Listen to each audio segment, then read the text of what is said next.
Assalamualaikum warahmatullahi wabarakatuh. Balik lagi di video kelompok 6 yang beranggotakan saya sendiri, Ida Aprilani, dan rekan saya Revina Putri Wulandari. Di video kali ini, saya dan rekan saya akan membahas sedikit bab 6 teori akuntansi mengenai laporan keuangan 1, yaitu laporan laba rugi dan penghasilan komprehensif lainnya. Untuk mengefisienkan waktu, marilah kita langsung ke pembahasannya. Ruang lingkup laporan keuangan di Amerika Serikat terdiri atas berbagai kelompok yang dipengaruhi oleh dan memiliki kepentingan dalam persyaratan pelaporan keuangan Financial Accounting Standard Board dan Securities and Exchange Commission. Kelompok-kelompok ini termasuk investor, kreditur, analisis sekuritas, regulator, manajemen, dan auditor. Adapun konsekuensi dari pelaporan keuangan, yang mana pengukuran pendapatan dan pelaporan keuangan juga melibatkan beberapa konsekuensi ekonomi. Di antaranya adalah informasi keuangan dapat memengaruhi distribusi kekayaan di kalangan para investor. Kemudian, informasi keuangan dapat memengaruhi tingkat risiko yang diterima oleh suatu perusahaan. Selanjutnya, informasi keuangan dapat memengaruhi tingkat pembentukan modal dalam perekonomian dan menghasilkan realokasi kekayaan di antara konsumsi dan investasi dalam perekonomian. Dan informasi keuangan dapat juga memengaruhi bagaimana investasi dialokasikan antar perusahaan. Dalam Statement of Financial Accounting Concept nomor 8 menunjukkan bahwa tujuan utama pelaporan keuangan adalah memberikan informasi keuangan tentang entitas pelaporan yang berguna bagi para investor ekuitas, pemberi pinjaman, kreditur lain yang ada saat ini maupun yang potensial terkait pengambilan keputusan atas penyediaan sumber daya bagi entitas. Oleh karena itu, laporan keuangan harus memiliki beberapa elemen yang tercantum di dalamnya. Di antaranya ada pendapatan atau revenue yang merupakan arus kas masuk atau peningkatan aset lain dari suatu entitas, ataupun arus kas masuk dari aktivitas-aktivitas lain yang merupakan operasi utama dari entitas yang sedang berjalan. Lalu ada keuntungan atau gain yang merupakan kenaikan dalam aset neto dari transaksi non-operasional utama suatu entitas dan dari semua transaksi lainnya, serta peristiwa dan keadaan lain yang memengaruhi entitas selama satu periode kecuali yang dihasilkan dari pendapatan atau investasi oleh pemilik. Kemudian ada beban atau expense yang merupakan arus kas keluar atau penggunaan aset atau timbulnya liabilitas lainnya selama periode pengiriman atau produksi barang-barang, penyediaan jasa, maupun dilakukannya aktivitas-aktivitas lain yang merupakan operasi utama dari entitas yang sedang berjalan. Dan terakhir ada kerugian atau loss yang merupakan penurunan aset neto dari transaksi non-operasional utama suatu entitas, serta peristiwa dan keadaan lain yang memengaruhi entitas selama satu periode, kecuali dari beban atau distribusi kepada pemilik. Setelah membahas elemen-elemen laporan keuangan, selanjutnya ada format laporan. Para pendukung konsep laba kinerja operasi saat ini mendasarkan argumen-argumennya pada keyakinan bahwa hanya perubahan dan peristiwa yang dapat dikendalikan oleh manajemen, yang mana hal tersebut dihasilkan dari keputusan periode saat ini, yang mana hal tersebut harus disertakan dalam laporan laba rugi. Konsep ini menyeratkan bahwa komponen-komponen normal dan berulang yang disebut sebagai pendapatan berkelanjutan yang seharusnya menjadi ukuran utama dari kinerja perusahaan. Hal ini berarti laba neto harus mencerminkan aktivitas-aktivitas harian yang diarahkan pada upaya memperoleh keuntungan bagi perusahaan. Selanjutnya ada pembahasan Accounting Principle Board Opinion nomor 9. Sebuah kajian Accounting Principle Board mengungkapkan bahwa para manajer perusahaan melakukan banyak pertimbangan pada saat menentukan pendapatan dan beban, serta keuntungan dan kerugian yang akan disertakan di laporan laba rugi dan penghasilan komprehensif lain atau pada laporan saldo laba. Kurangnya pedoman formal dalam penyusunan saldo laba membuat penempatan sebagian besar komponen pendapatan atau keuntungan pada laporan laba rugi itu menjadi lebih besar, sedangkan komponen dan kerugian hanya terkait jauh dengan periode sebelumnya yang sebagai penyesuaian untuk saldo laba. Akan tetapi, Accounting Principle Board Opinion nomor 9 mensyaratkan bahwa para penyusun laporan keuangan untuk menentukan apakah pendapatan dan beban serta keuntungan dan kerugian telah diklasifikasikan secara tepat. Kemudian ada pembahasan laba dari operasi yang berkelanjutan. Pendapatan berkelanjutan adalah jumlah yang seharusnya digunakan oleh investor sebagai titik awal memprediksi laba di masa depan. Selain itu, jumlah pajak penghasilan yang diungkapkan di bagian awal laporan laba rugi dan penghasilan komprehensif lain adalah jumlah pajak penghasilan yang akan dilaporkan perusahaan jika tidak ada komponen pendapatan yang tidak berulang yang terjadi. Nah, terdapat dua komponen pendapatan yang tidak berulang nih teman-teman, yaitu ada operasi yang dihentikan dan perubahan akuntansi. Adapun penjelasan sedikit mengenai kedua komponen tersebut adalah sebagai berikut. Yang pertama ada operasi yang dihentikan. Operasi yang dihentikan adalah komponen yang telah dilepaskan atau diklasifikasikan sebagai dimiliki untuk dijual. Adapun pengungkapan untuk operasi yang dihentikan adalah komponen-komponen pendapatan dan beban utama yang merupakan keuntungan atau kerugian dari operasi yang dihentikan. Lalu, keuntungan atau kerugian dengan perusahaan induk jika operasi yang dihentikan tersebut termasuk kepentingan non-pengendali. Selanjutnya, ada perubahan akuntansi. Dalam Accounting Principle Board Opinion nomor 20, terdapat 4 jenis perubahan akuntansi, yaitu membahas pertanyaan umum terkait kesalahan-kesalahan dalam penyusunan laporan keuangan, serta mendefinisikan perubahan dan masalah tersebut sebagai berikut. Pertama, perubahan dalam prinsip akuntansi. Kedua, perubahan dalam entitas akuntansi. Ketiga, perubahan dalam entitas pelaporan. Dan keempat, perubahan dalam kesalahan. Selanjutnya ada pembahasan laba per lembar saham. Dalam topik ini kita akan membahas 3 poin, yaitu earning per share dasar, earning per share terdilusi, dan kegunaan dari laba per lembar saham. Oke, mari kita bahas tentang earning per share dasar terlebih dahulu. Perhitungan earning per share dasar relatif mudah. Laba neto yang tersedia untuk pemegang saham biasa dikurangi dividen preferred dibagi dengan jumlah rata-rata tertimbang saham biasa yang beredar selama periode akuntansi tersebut.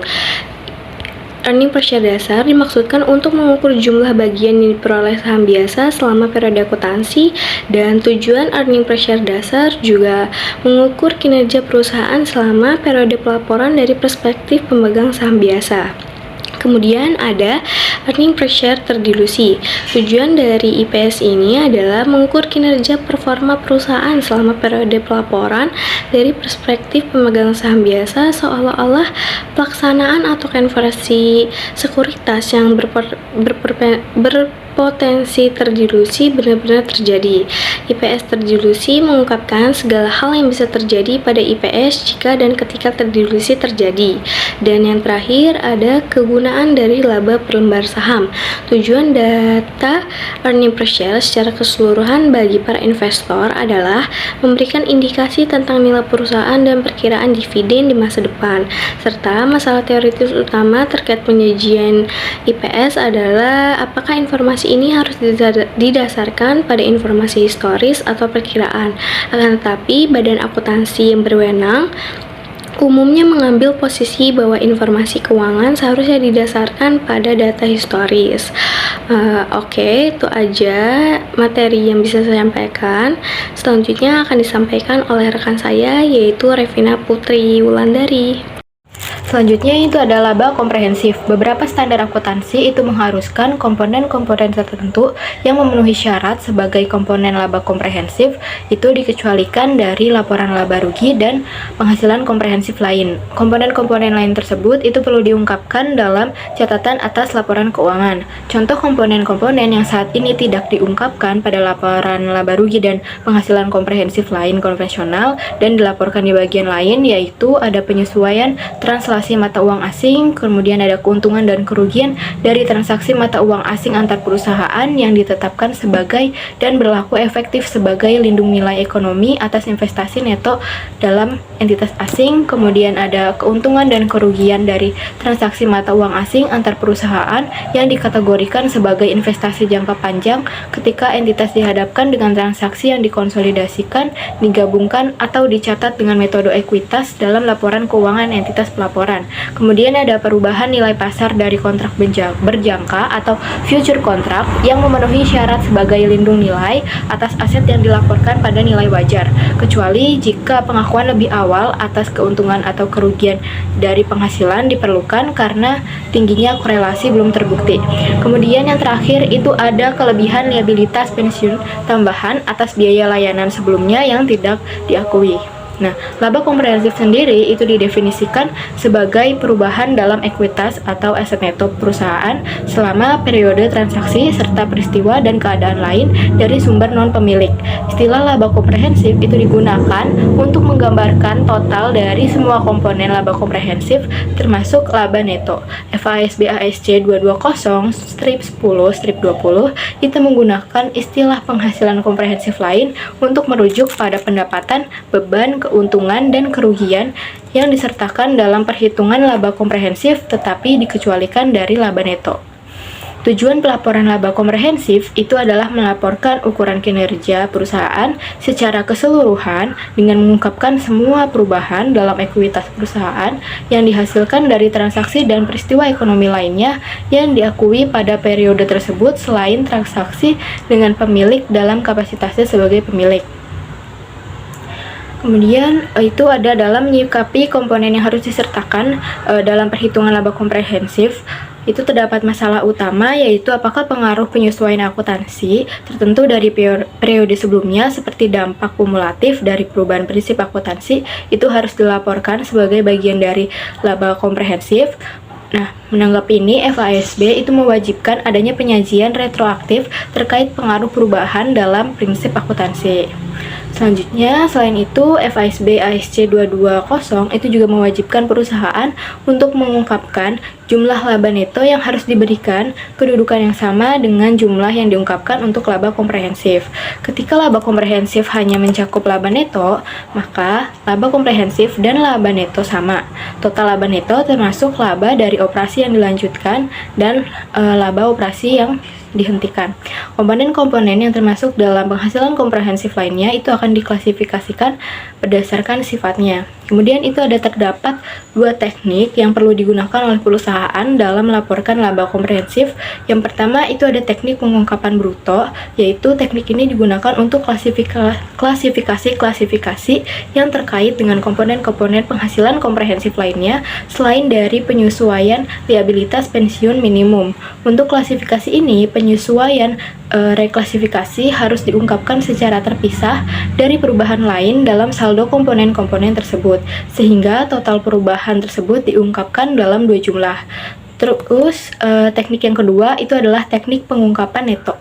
Teknik ini itu untuk klasifikasi yang terkait dengan penyesuaian liabilitas pensiun minimum. Untuk klasifikasi ini, penyesuaian reklasifikasi itu mesti digabungkan dengan perubahan lain pada saldo komponen tersebut, sehingga total perubahan itu diungkapkan sebagai jumlah tunggal. Oke, selanjutnya pada tahun 2011, FASB itu mengeluarkan IASU 2011-05 mengenai laba komprehensif dengan tujuan untuk meningkatkan komparabilitas, konsistensi, dan transparansi laporan keuangan, serta meningkatkan keunggulan komponen-komponen yang dilaporkan dalam penghasilan komprehensif lainnya.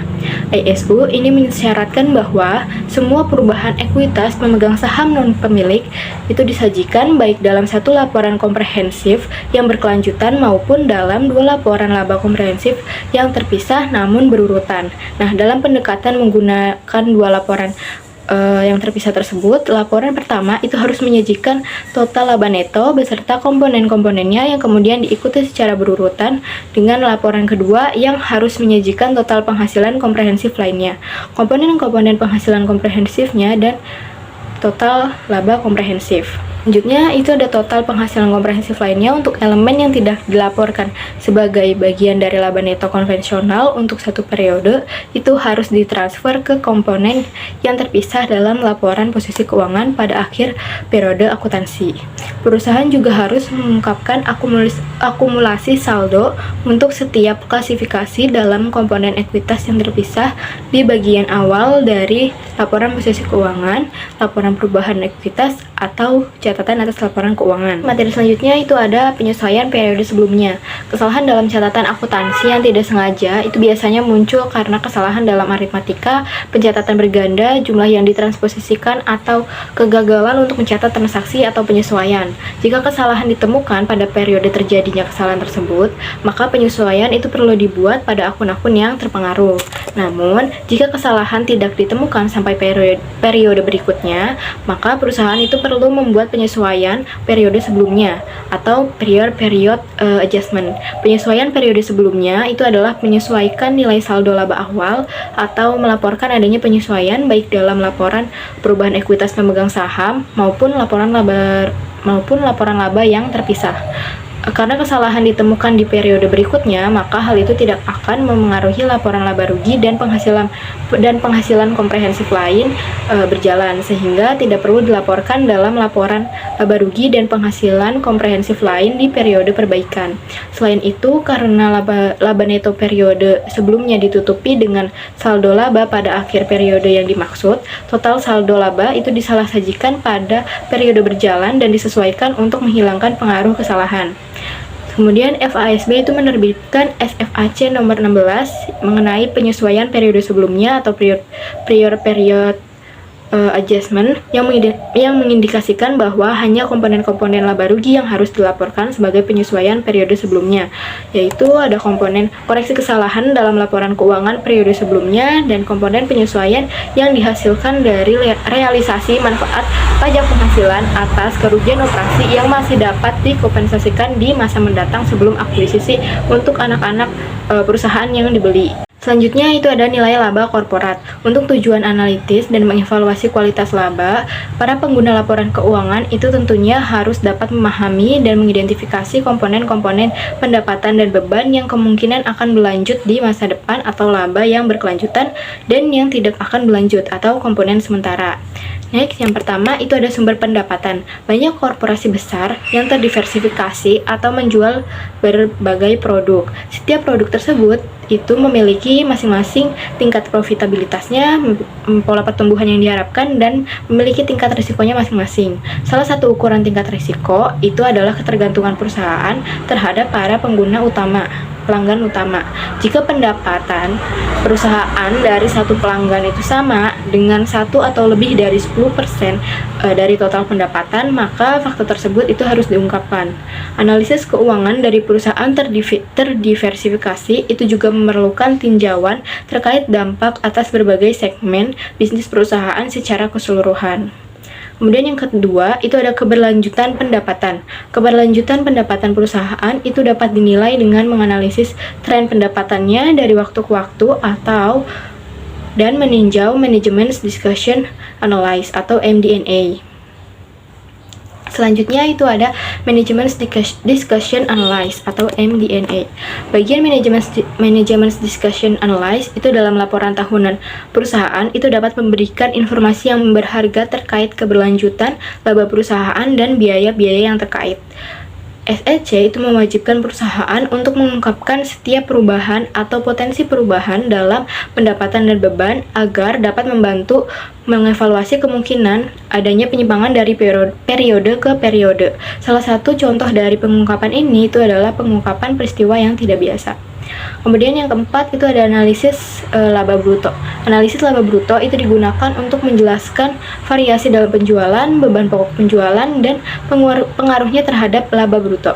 Analisis ini dapat ditingkatkan dengan memisahkannya ke dalam beberapa lini produk. Perubahan tahunan dalam laba bruto itu disebabkan oleh perubahan volume penjualan, perubahan harga jual, dan perubahan biaya. Berikut ini adalah rumus untuk menghitung persentase laba bruto, yaitu dengan cara membagi laba bruto dengan penjualan netonya. Terus yang kelima itu adalah analisis laba neto.